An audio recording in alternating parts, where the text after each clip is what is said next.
సామెతల గ్రంథం 20 అధ్యాయము 13వ వచనం. లేమికి భయపడి నిద్రయందు ఆసక్తి విడువుము, నీవు మేల్కొని ఉండిన ఎడల ఆహారము తిని తృప్తి పొందుదువు. చదవనటువంటి వాక్య భాగంలో లేమికి భయపడి నిద్రయందు ఆసక్తి విడుము అన్నాడు. అంటే నిద్ర అనేది చాలా అవసరం. నిద్రకి 3 ఛాయిస్ ఉన్నాయి. 5 గంటలు, ఆ తర్వాత 6 గంటలు, తర్వాత 8 గంటలు. కొంచెం త్వరగా పడుకునే వారైతే 8 గంటలు పండుకోగలరు. కొంచెం ఆలస్యంగా పండుకుంటే 5 గంటలే పండుకోగలుగుతాం. పల్లెటూళ్ళలో మనం చూస్తే 7 గంటలకే భోజనం చేసి గుడ్ నైట్ చెప్తారు. వాళ్ళు అందుకే ఎన్ని గంటలకు లేస్తారు? వాళ్ళు 3 గంటలకే లేస్తారు. 4 గంటలకు మొత్తం పనులు ముగించేస్తారు. 5 గంటలకి పనులకు బయలుదేరి వెళ్ళిపోతుంటారు. అయితే సిటీలో ఏం జరుగుతుంటాయంటే రాత్రి 12 దాకా ఏం చేస్తుంటారు? 12 వరకు గేమ్లు ఆడుతూనే ఉంటారు. సెల్ ఫోన్లు చూస్తూనే ఉంటారు. వాళ్ళ గురించి వీళ్ళ గురించి మాట్లాడుతూనే ఉంటారు. ఎట్టకేలకు నిద్ర చాలా తక్కువైపోయింది ఈ రోజుల్లో. నిద్ర తక్కువైపోయింది కాబట్టి లివర్ ఫంక్షన్ చాలా దెబ్బతింటుంది. నిద్ర లేకపోతే పాడైపోయే అవయవం ఏంటయ్యా మొట్టమొదట అంటే లివర్ మాత్రమే. ఇది రీప్లేస్మెంట్ చేయలేం దీన్ని, లేదా రిపేర్ కూడా చేయలేం. కాబట్టి నిద్ర చాలా ప్రాముఖ్యమైనది. చిన్నపిల్లలకైనా పెద్దలకైనా ప్రతి ఒక్కరికి నిద్ర అవసరమే. కానీ అధికమైన నిద్రపోతే దాన్ని ఏమంటారంటే సోమరితనము అంటారు. సోమరితనముతో నిద్రపోవడం కాదు. ఒకవేళ ఆలస్యంగా పడుకున్నావా, నో ప్రాబ్లం. ఉదయం 6 గంటలకి 7 గంటలకు లేయొచ్చు.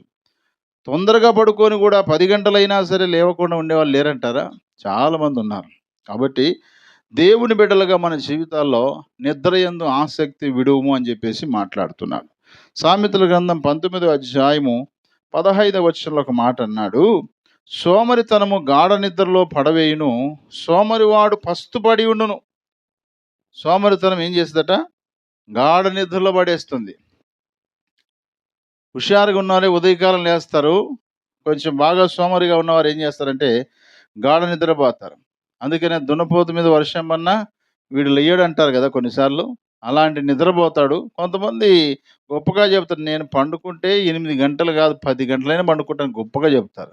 కానీ వాక్యం ఏముంటుందంటే సమయానికి మించి పోవలసిన నిద్ర కంటే ఎక్కువగా నిద్రపోతే దాన్ని సోమరితనం అంటుంది.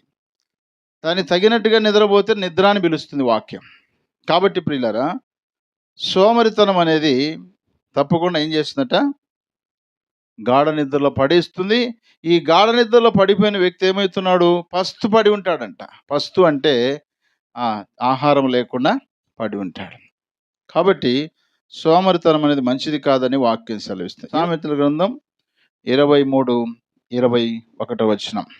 త్రాగుబోతులను తిండిబోతులు దరిద్రులగుదురు, నిద్రమత్తు చింపుగొడలు ధరించుటకు కారణమగును. కాబట్టి నిద్ర అవసరమే, కానీ నిద్ర మత్తు అవసరం లేదు. నిద్ర అవసరమే, కానీ సోమరితనంగా మనం ఎప్పుడు కూడా నిద్రపోకూడదు.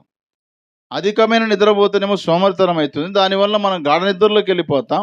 ఆ తర్వాత పస్తుంటాం. ఆహారం లేకుండా పస్తు పడి ఉండాల్సిన పరిస్థితి వస్తుంది. ఆ మీదట నిద్రమత్తు చింపిగుడలు ధరించుటకు కారణమవుతుందంట. ఎగ్జాంపుల్ ఏంటంటే, ఒక ఆఫీసర్ ఉన్నాను అనుకుందాం. ఆయన ఉదయాన్నే డ్యూటీకి వెళ్ళాలి. డ్యూటీకి వెళ్ళవలసినటువంటి ఆఫీసర్కి ఏం కావాలి? డ్రెస్ కావాలా లేదా?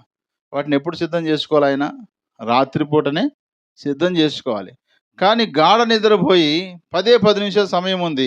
ఇప్పుడు తన హడావుడిగా స్నానం చేసి అన్ని చేసే లోపు టైం అయిపోతుంది. కాబట్టి తను ఏం చేస్తాడు? ఇప్పుడు ఐరన్ చేసుకొని పోతాడా? చెప్పండి. పోనీ మంచి ఏమన్నా చేసుకొని పోతాడా? లేదా ఆ నిద్ర మత్తులో హడావుడిగా టైం అయిపోయిందని చెప్పేసి వేసుకొని పోతాడు. మొత్తానికి ఎక్కడో పోస్ట్ ఆఫీస్ అయిపోయింది అంటే ఎక్కడో చినిగిపోయింటని అర్థం. కాబట్టి సోమరితనం వలన, నిద్రమత్తు వలన చింపిగూడలు ధరించడానికి కారణమవుతుంది. కాబట్టి ఆ నిద్ర యందు మీరేం చేయాలా? ఆసక్తిని విడిచిపెట్టండి అన్నాడు. నిద్ర యందు ఆసక్తి విడిచిపెట్టాలని చెప్పేసి వాక్యం చెప్పిందని రాత్రి అంతా నిద్రపోకుండానే ఉండేరు. తగినంత నిద్ర అవసరము, తగినంత మెలకువ కూడా అవసరం. తగినంత అంటే సమయానికి తగినట్టుగా పడుకోవాలి. సమయానికి లేవడం వల్ల మంచి ఆరోగ్యం, ఆయుష్కాలం కూడా ఆరోగ్యవంతంగా ఉంటుంది. కాబట్టి ప్రియ దేవుని బిడ్డలారా, మన జీవితాల్లో ఈ విషయాన్ని గుర్తిస్తూ ఇందులో ఉన్న ఒక మాట ఏంటంటే లేమికి భయపడి. లేమి అంటే ఏంటి? లేమి అంటే దరిద్రత, పేదరికము, లేనితనము, లేకపోతే ఏమి లేని జీవితం అంతే. లేమికి భయపడండి, నిద్ర యందు ఆసక్తి విడిచిపెట్టండి. ఒకవేళ నిద్ర యందు ఆసక్తి పెట్టావనుకో, నీవేమైపోతావు? లేమికి కారణమైపోతావు. అంటే నీకు పేదరికం వచ్చేస్తుంది ఆటోమేటిక్‌గా. ఏమి లేని దానిగా, ఏమి లేని వాడిగా తయారైపోతారనే ఉద్దేశాన్ని ఇక్కడ సొలొమోను భక్తుడు జ్ఞాపకం చేస్తుంది. కాబట్టి లేమిడికి భయపడి నిద్ర యందు ఆసక్తి విడిచిపెట్టమని వాక్యం సెలవిస్తుంది.